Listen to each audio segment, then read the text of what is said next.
lojistik altyapı sağlayacak üretim bölgelerine başta lojistik merkezimiz olmak üzere ulaşması.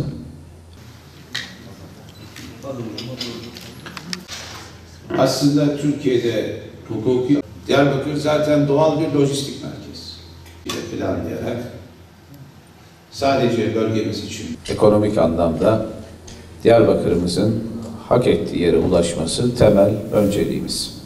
Şüphesiz tarımın temel başlığı altında tarımın sanayiye dönüşümünde tekstil ve giyim çok önemli bir başlık tutmaktadır.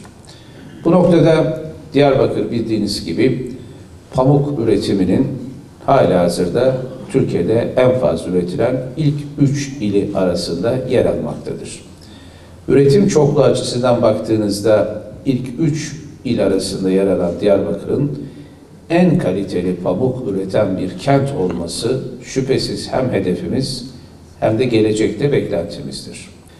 Hem üreten hem de en kalitelisini üreten Diyarbakır'da şüphesiz pamuğa dayalı tekstil çok öne çıkacak ve birinci sektör olma yolunda çok önemli pozisyon kazanacaktır.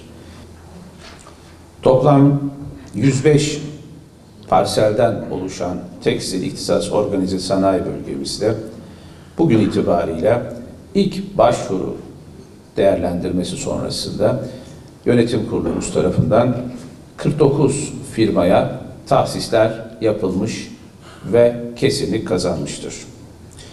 Bu 49 firma 73 tahsis edilen parselde şu an itibariyle taahhüt ettikleri 252 milyon Türk liralık sabit yatırım ve 6540 kişilik istihdamı bizlere taahhüt etmişlerdir. Halen başvurular alınmakta ve kalan parseller içinde önümüzdeki günlerde ikincil bir değerlendirme ile o tahsislerin de tamamlanması düşünülmektedir. Şüphesiz ki Diyarbakır Tekstil İhtisas Organize Sanayi Bölgesi'nde başta örme, triko, dokuma, penye, nakış, perde, hazırlama, hazır giyim, giyim eşyalarının imalatı, dış ve iç giyim, baskı ve benzeri alanlarda yatırım gerçekleşecektir.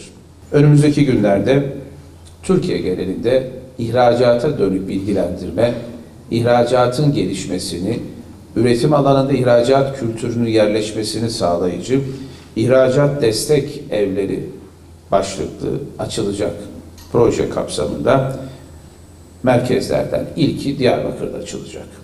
Ve ihracat destek evleri Diyarbakır'daki tüm üreticileri, sanayicileri, ihracata dönük üretimi hem arttıracak, hem bilgilendirecek, hem de e-ihracat ve e-ticaret olmak üzere eğitimi, mentörlük yani yönlendirmeyi ve bilgilendirmeyi yapacaktır.